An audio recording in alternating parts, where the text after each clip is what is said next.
Hello, everybody. My name is Steve DeBenedetti Emanuel, and I'm a marriage and family therapist working in Sacramento, California. I'm thrilled to be back here on College Week Live. I was here a couple months ago with part one of my talk, Bon Voyage, see you next weekend.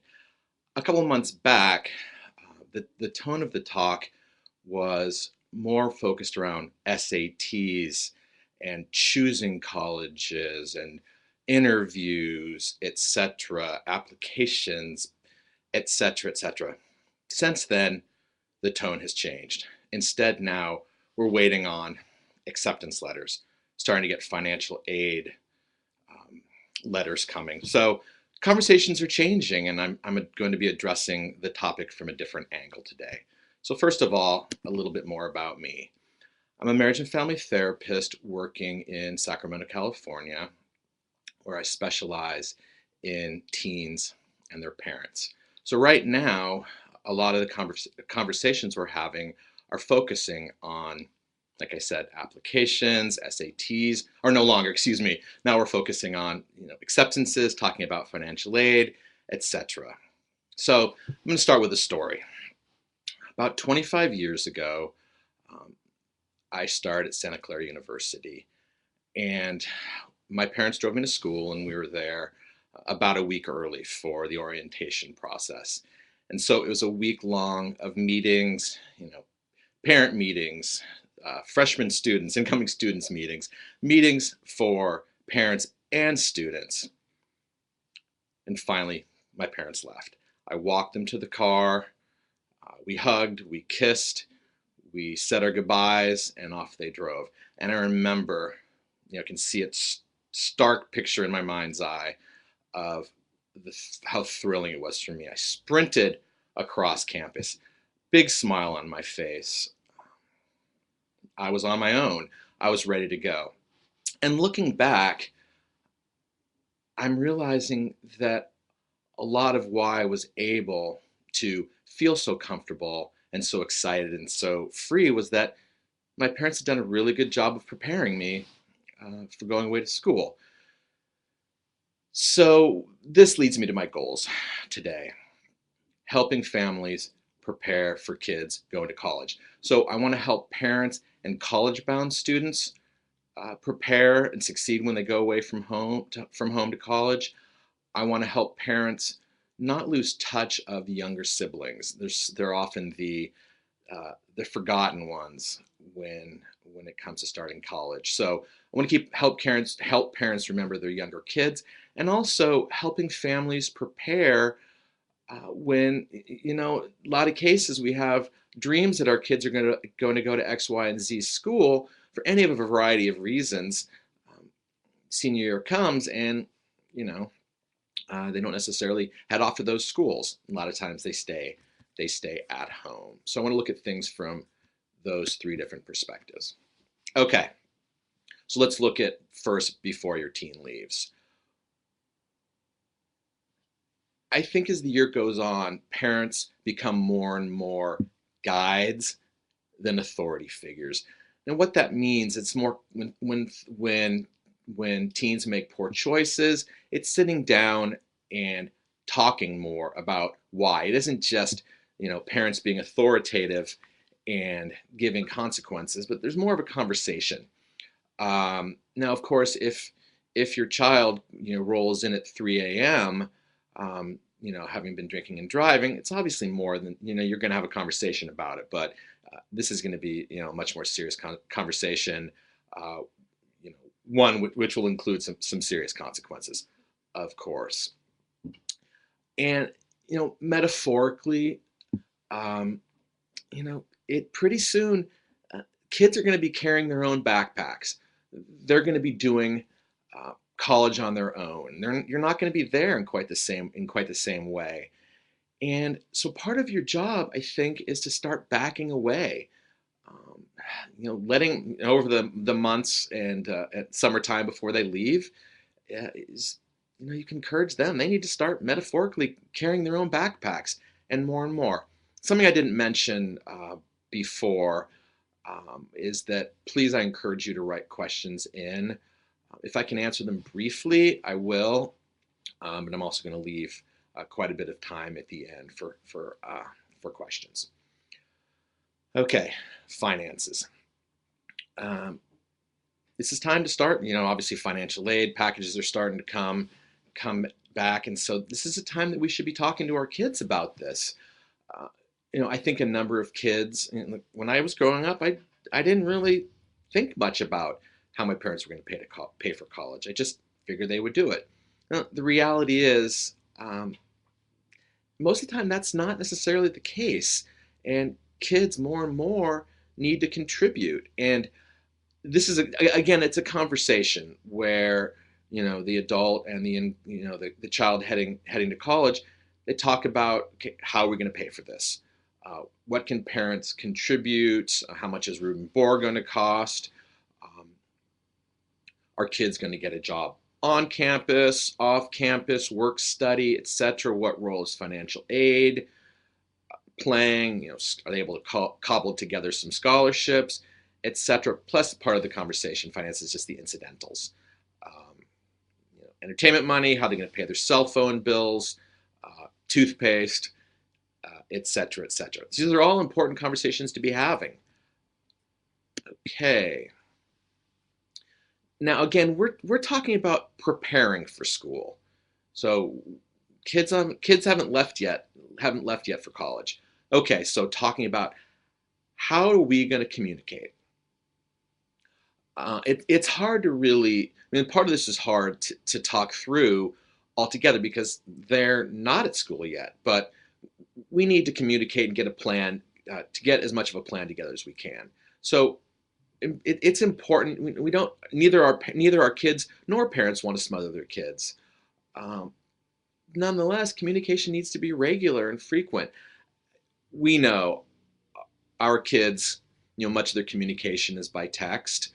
Um, and yeah, that's good for kind of the everyday conversations.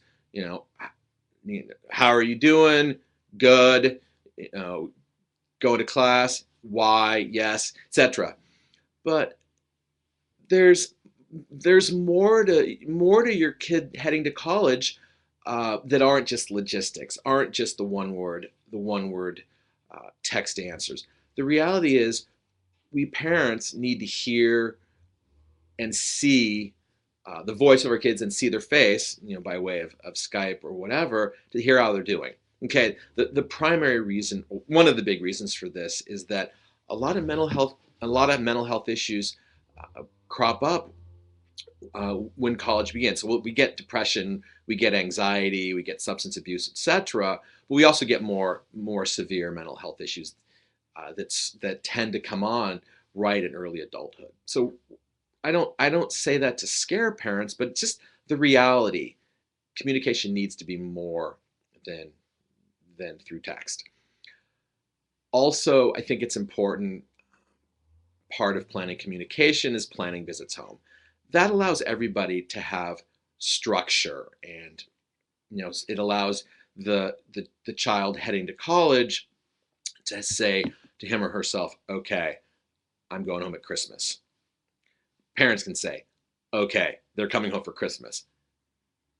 Younger brothers and sisters can say, great, my brother's coming home for Christmas. Okay. So also part of the conversations, just so that they're the nitty gritty pieces. Talking about, where are you going to eat dinner? What it's sort of the ADLs, activities of daily living. Just the basics. Where are you going to go grocery shopping? Um, what are some restaurants? What are some coffee houses um, surrounding campus, etc. Little things. Also to talk about self-care. I had a young woman I worked with recently, and she said, where I go to school, the reality is that we take care of ourselves by drinking. Now, obviously, we all know that drinking doesn't make problems go away. It gives a short break. So let's talk to our kids. What other things do they need to do? Do they work out? Do they meditate? Do they do yoga? Do they journal? What are the things that they can do to take care of themselves? We also want to have that drug and alcohol conversation. Um, safe sex conversations, things that you've probably been having uh, all along. Okay, roommate also is part of these nitty gritty talks. Back in the day, we got our roommates. We were told who our roommates were. Things have obviously changed quite a bit since then. Um, you know, you can choose roommates. You can go online to check out your roommates. So everyone should have, you're on Facebook with your roommates, etc. Everyone, you have much more of a sense of who your roommate's going to be. So that's just part of the conversation. Also, to be looking at what sort of extracurricular activities. Are they athletes? Do they want to be getting, they want to get involved with service clubs, etc. All these nitty gritty conversations, the ins and outs, the little pieces to talk through. Okay, parental sharing. Uh, I think over the years, there's a bit of, okay, this is what I did. I'm a parent. This is what I did. I really don't want to share a whole lot with you about what I did, um, or how I feel, etc. Well, as we get closer to your kid leaving, I think it is time for parents to share more specifically how they're feeling, what they're proud of, how much you'll miss them, but how you're sad, etc. But don't overdo it. I think what can happen, what I've seen happen on a very subtle level, is parents share too much about how they're feeling. And again, a very, very subtle level, kids can take away with this thought of, oh my goodness, my father's not going to be okay when I'm gone. And that can affect how kids feel at the beginning of school. If you're challenged, severely challenged, or if their feelings are really, really intense, don't share them with your kids. Share them with friends, share them with other friends whose kids are just starting school, have gone to school, are they have kids have already gone through college, etc. People who understand, whatnot. So don't share too much. Okay, so now this is what happens once your teen leaves. They're off at school. Okay, so what kind of feelings are you going to have? What's confusing for parents is that the feelings are often contradictory. I'm sad, but I'm happy. I feel worried, but I'm also relieved. Um, and I'm guilty for feeling relieved. I think a lot of parents just have, okay, I'm done raising you. I don't want to know what you're doing. So kind of out of sight, out of mind. I'm worried about you, but I don't really want to know. And what's important is there's going to be, parents are sometimes um, thrilled beyond belief when kids go off to school. But in most cases, the grief, there's quite a bit of grief, and it's important for parents to allow time for them to feel this way. They want to keep tabs on how they're doing, but let's not rush things along. Give yourself time. Things are going to be okay. You'll adjust to it. We can't script how things are going to go as you adjust, but we may not know quite how it's going to look after we're adjusted, but give yourself time to adjust. And quite frankly, if it gets too difficult, it's time to seek some extra support. A pastor, an older wise adult, a counselor, etc. Okay, one of the positive pieces is that for many of you, you're going to have extra time. Now, some of you have 5 younger kids, and the thought of losing, 1 out of 6, you're not going to have any more time for anything. But some of you are going to have, extra time now. You're not going to have as many games and shows and practices, etc. And so there's some time to figure out what to do. So you can stay at home and wallow in your grief, etc., or you can find new things to do or renew old interests. Maybe you've always wanted to learn how to make pottery. You wanted to learn how to play, the piccolo. Whatever. Find new things. You have extra time to do it. Okay, moving along. And again, please leave questions as they're coming up. Okay, here we are contacting your child. Now, you've already talked about it, right? Now they're at school. Now the rubber hits the road. How are you going to communicate? When I started school, I remember I had a week-long orientation period after my parents were gone, where I was with my roommate in the dorms and we did all these sort of activities. I was busy. The last thing I wanted to do was spend a lot of time on the phone with my parents. And it's important for you parents, don't take it personally if you're not talking to your kids a lot. They're really busy. At the same time, continue to gently keep reaching out. Send a little text. Hope you have a good day. How are you? Um, don't push it, but just let them know you're thinking about them. Okay, if your kids have pulled back, way back, and aren't following the plan that you set up, gently remind them. Hey, this is what we talked about. I'm worried about you. I miss you. Your brother and sister miss you. Um, you know, we talked about staying in touch, etc., etc.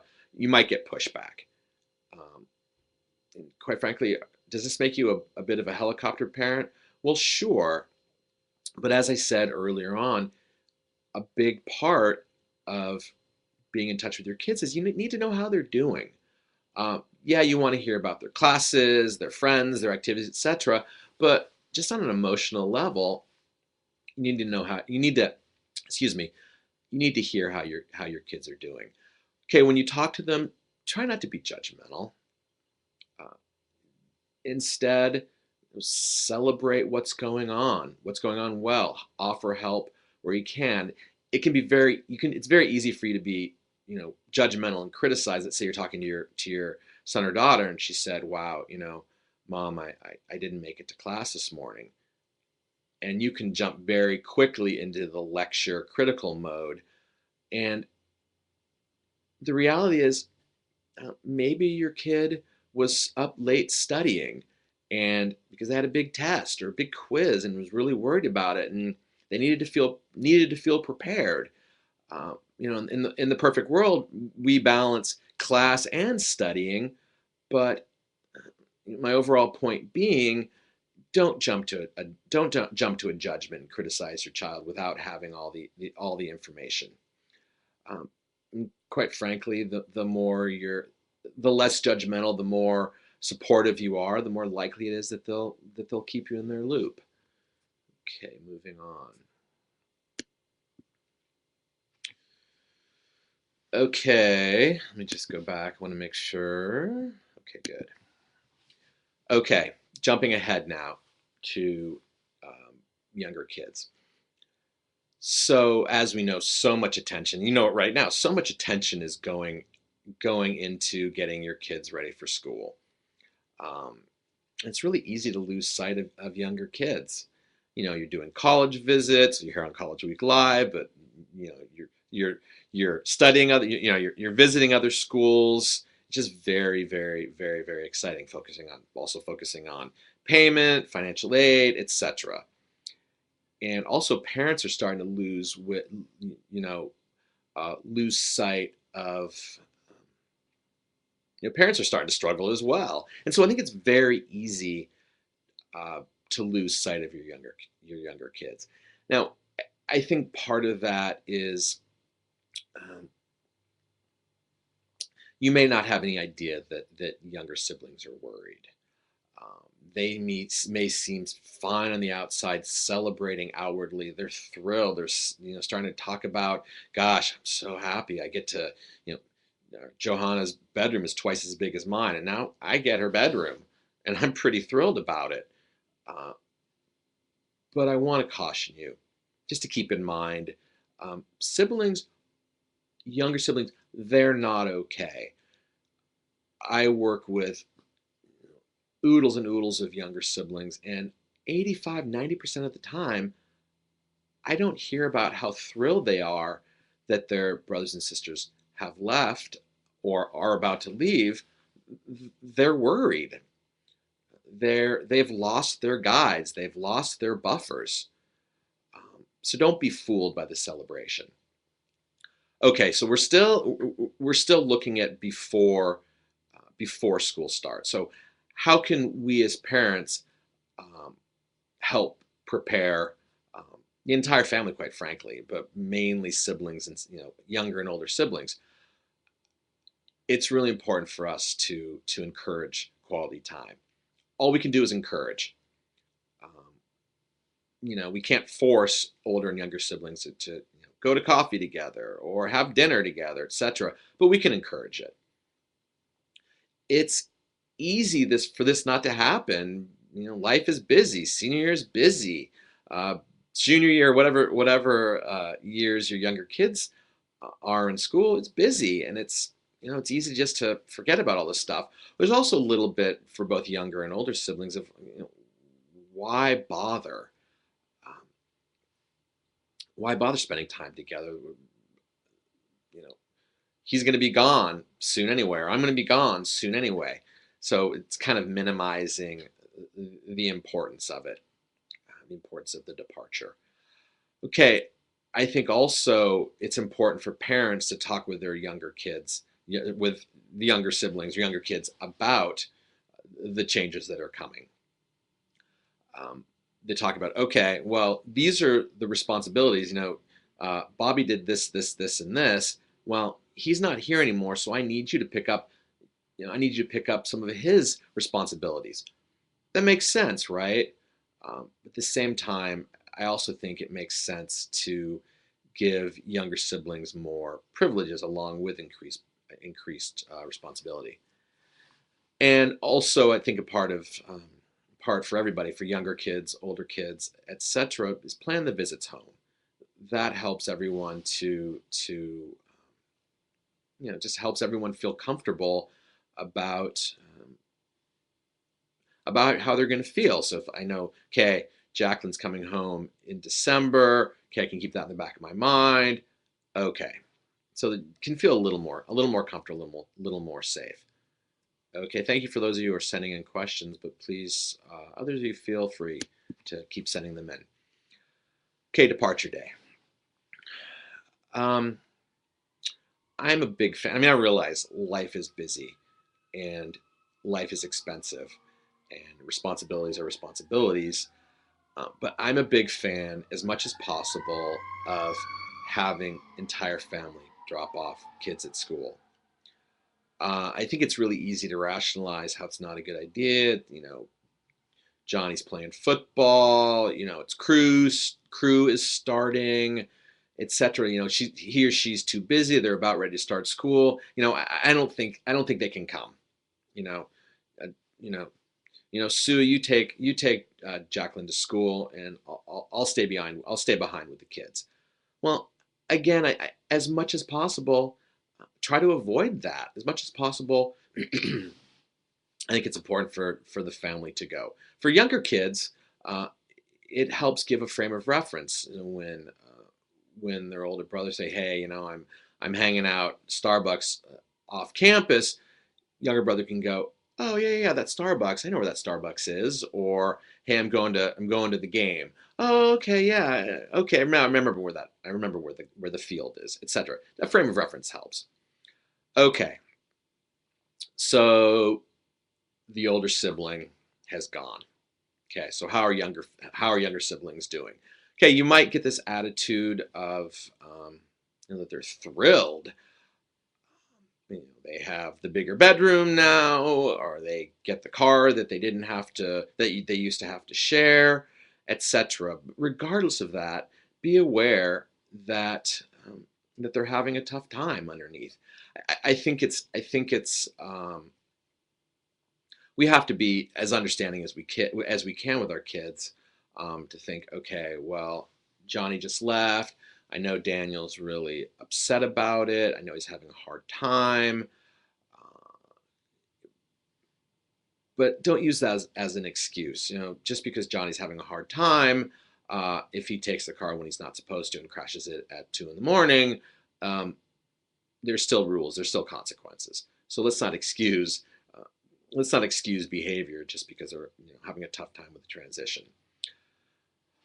Okay, and so one thing, we've already talked about it, but siblings, older and younger, they should be having regular check-ins. They've already been planned, but they want, younger sibling, older sibling, they should be in touch, be it by Facebook, Instagram, texting, Skyping, whatever.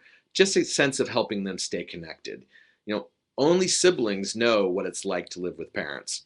And if the younger child is just having a really hard time with dad, um, he can call older sister and brother, say, "Oh my God, dad has been so crabby lately. It's really, really challenging." The older sibling can understand, unlike anybody else. Okay, and then again, it's part of the plans we talked about, but can younger kids visit? I realize that can be a really dangerous thing. I worked with a kid once a couple years ago, and he went and visited his brother at school, and you know what? Younger brother and older brother went out and got loaded together. Okay, so let's be realistic, parents. Um, we have to feel comfortable that older siblings um, would take care of younger siblings if the younger came to visit. Okay, also once the older sibling's gone, it's important to help kids um, reconfirm the visits at home. Keeping in mind, okay, um, he's coming home at Christmas. Okay, I'll know I'll get to hang out with him then.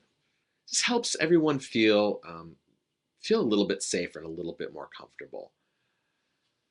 Alrighty, moving right along. Sorry, quick technical problem here. Okay. So, the reality these days is not all of our kids go away to college. You may have dreamed when your child was an infant that she was going to head off to Stanford. Well, life gets in the way. Things happen, and sometimes kids don't go off to college. They stay at home. And there's lots of good reasons for this. So I'll share a story. Uh, Late April of my senior year, um, I was a passenger in a really bad car accident. I was all set to head off to school. I was feeling comfortable, etc. Instead, I spent a year at home recovering. I went to junior college. Hadn't planned it, but life got in the way. So, for any of a variety of reasons, our kids are staying at home. And quite frankly, in a lot of cases, community college might be the best option. It's cheaper, and here in California, a lot of schools have um, agreements. You get your AA, and you can transfer right into a UC school. Um, Makes a lot of sense to me, and it's quite a bit more affordable. Um, Also, also see here in Sacramento, I've noticed quite a few people head off to four-year schools, and just doesn't go well for a variety of reasons. And so many of them end up coming home and going to school at local JCs, where there's some really fine schools here locally that the kids end up going to. It's totally fine. Okay, so if you know your child's staying at home, there's a transition time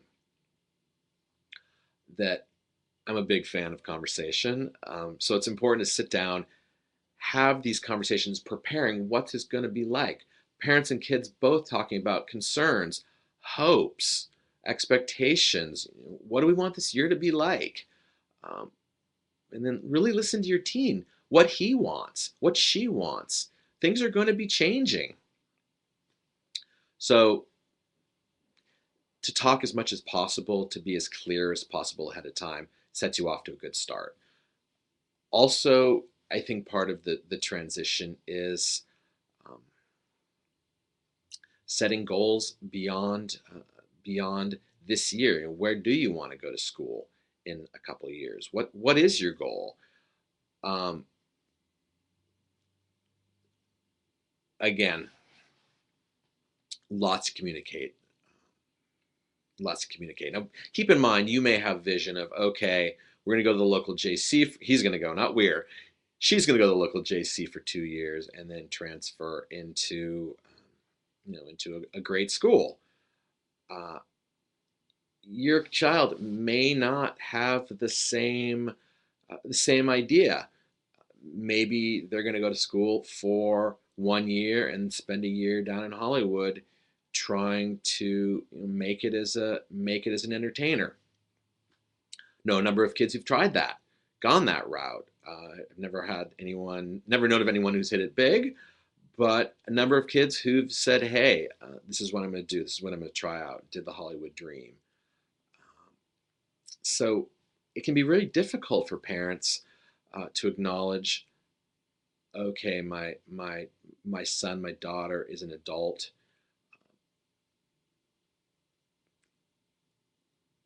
He needs to make these decisions on his own, even if I don't agree with them. My job is to support him as much as I can, guide him, but ultimately, she's going to make her decisions for herself. She's an adult. Okay.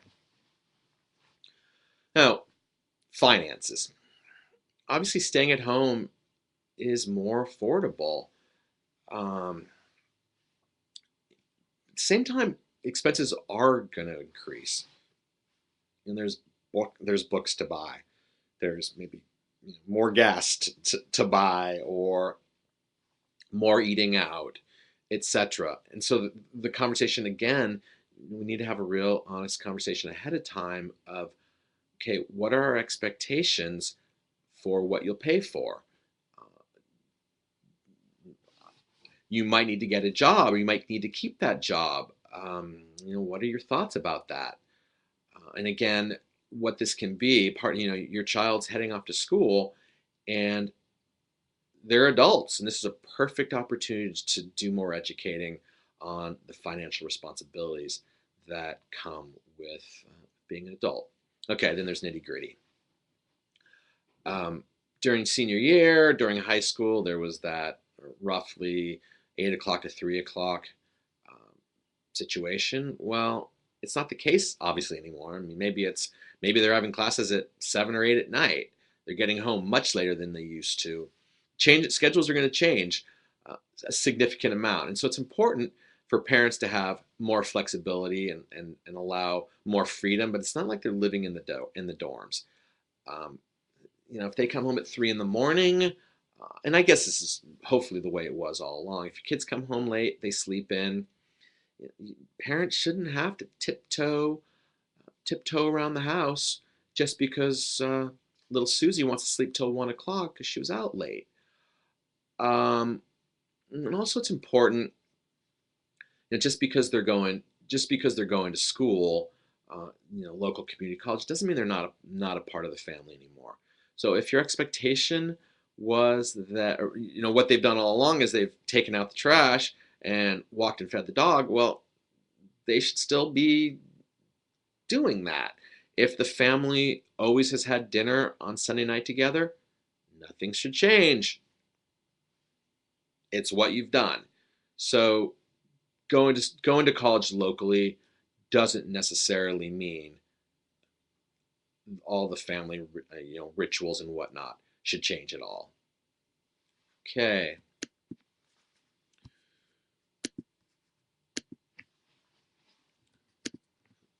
So wrapping up, ultimately, when your teenager graduates from college and goes on to graduates from high school and goes on to college, regardless of the location, it's going to be a huge period of transition for everyone. And quite frankly, no matter what you do to prepare, you're going to have challenges. But the more preparation you do ahead of time, the more conversations you're able to have, uh, the more likely, the more prepared you are, the more likely things are going to go well once school starts. If everyone is able to speak openly and everyone listens, the transition will go as smoothly as possible. Okay, that wraps up what I have to talk about today. But we have plenty of time, uh, plenty of time for questions. So please send in whatever questions you have.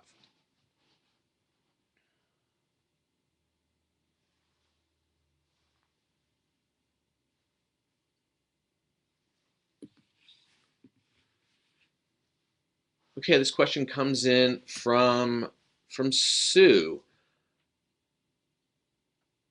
My son sees a therapist and a psychiatrist and is going to school in another state. What do you suggest he do? Because let's talk therapist, let's talk psychiatrist. Um, State by state, I had a young a young a young male went to college in Virginia. Let's say, I always change stories around just to protect confidentiality. Let's say he went to Virginia, and he would have wanted to continue therapy with me, but I checked in Virginia and there was no reciprocity, Virginia to California. Legally, I couldn't do it. No, I couldn't do telephone counseling. I couldn't do Skype counseling because, again, there was no reciprocity between California and Virginia. So check in state by state. Um, you know, can your son or daughter continue with son? I'm sorry, continue seeing the therapist. More likely than not, he'll need a referral to someone locally. And quite frankly, it's probably a better idea to have a face-to-face counselor likely locally. I think the bet when you're going to school, let's say someone's going to school in UC Davis, which is 15 minutes from here. Well, someone in your neighborhood might know a therapist in Davis. You can get a referral that way. Um, but in Virginia, you're probably not going to be able to get a referral very easily. Best thing to do is call a counseling office, and you should be able to get a good referral for a local counselor. Okay, but let's talk psychiatrist. Um, I think if your son or daughter excuse me again, son uh, is really stable on medication, I think he can.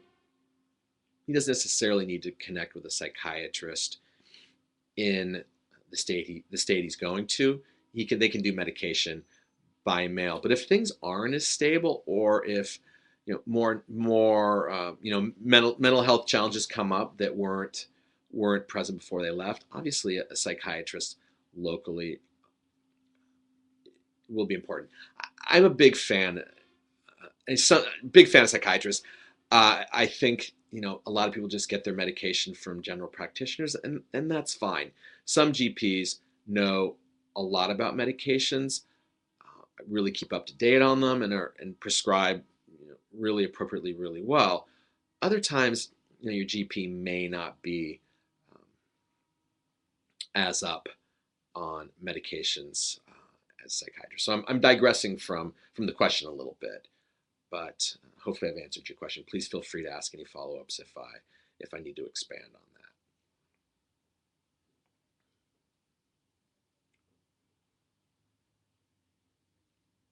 that. Okay, here's a good one from Bob. My daughter and her best friend went to college and roomed together. It has been a disaster, and I think they've reached a point where they want out of the roommate agreement, and their friendship might be ruined. What do you suggest? This is a big problem, obviously. As I touched on earlier, kids have much more say into who the roommate is, and a lot of friends go off to college and room together. I worked with some, excuse me, a young woman a while ago. She went off to college, roomed with her best friend. It was a disaster.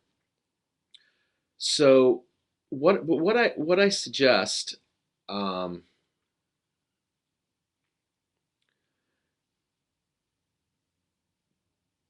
to ask, to talk to your daughter and say, okay, how much have you talked uh, to your friend about this? Are you just sniping each other, criticizing each other, talking behind each other's back? Or have you really sat down and had a heart to heart about how things are going? The, the changes that need to happen if they're going to be successful together. And I think you kind of go up the ladder a little bit. If the kind of conversations don't work, then it's important to have a third party.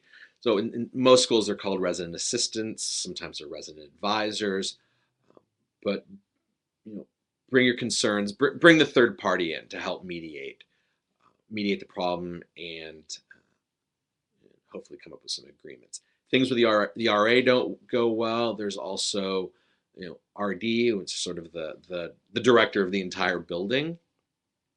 So you can sort of go up the ladder, as I said, and bring the RA and the RD in on the conversation. Hopefully there can be some conflict resolution. Um, this is in some ways it's an important life lesson.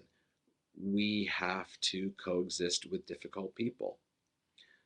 Maybe they'll end up not rooming together, but it's a good lesson. We're gonna have difficult bosses in life, etc. So hopefully they'll be able to work out their problems and be more successful down the road.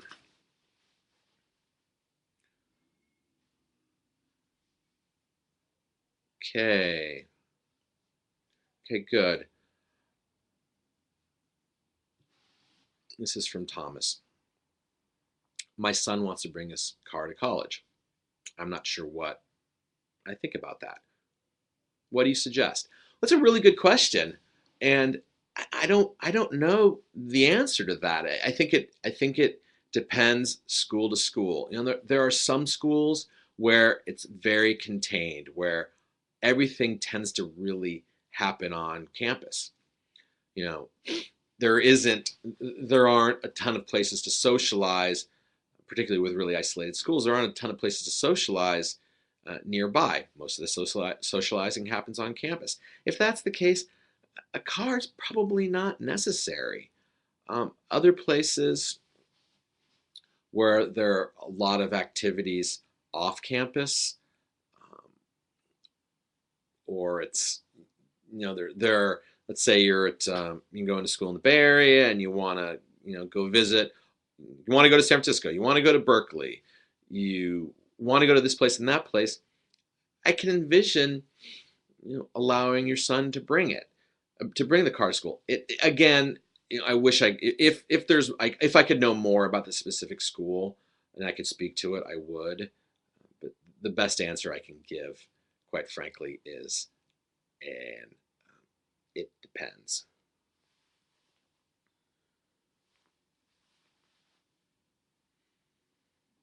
Okay, great. These are really, really good questions. Okay, this comes in from Janet.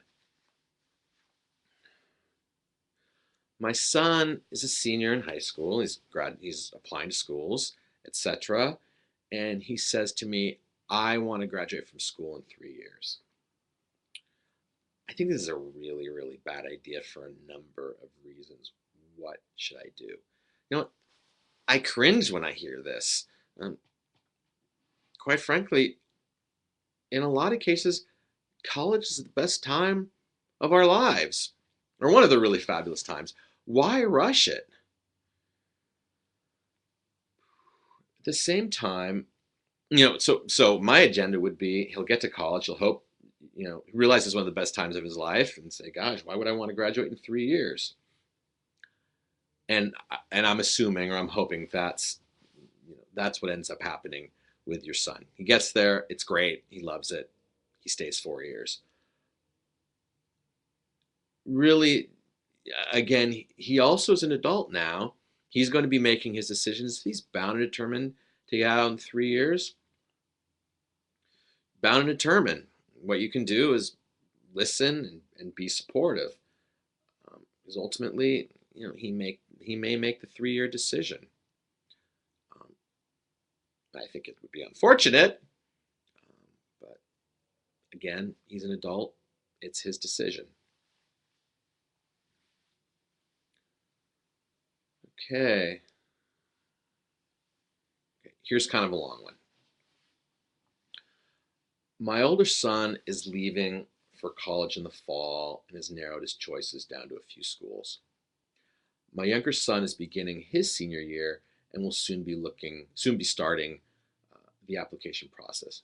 My boys are close, and my younger son is looking seriously at the same schools as his brother. I realize that there's plenty of time for each of them to make their choices, but I'm worried that my younger son will want to go to school where his brother goes.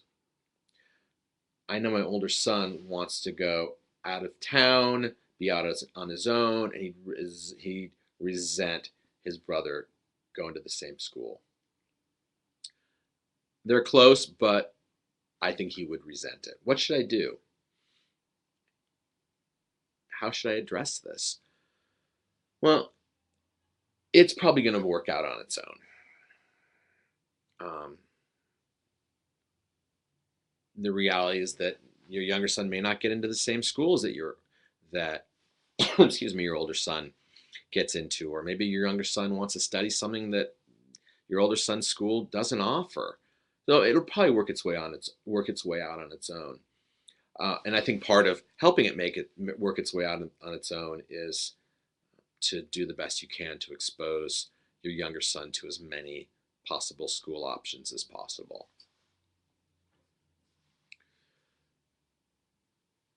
You're not going to be able to dissuade your your younger kid from applying to the school his brother goes to. It's going to be hard to dissuade. And quite frankly, a lot of what this is coming from is fear. As I touched on earlier, younger siblings depend on their older siblings a lot, and so they're scared. And so I get it, but in a lot of cases, part of growing up and part of separating out is having different schools to go to. But really, really good questions. These are fabulous questions that are rolling in.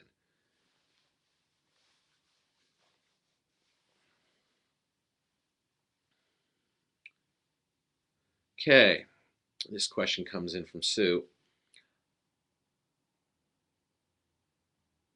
I have twins in ninth grade and their sister's entering college this fall.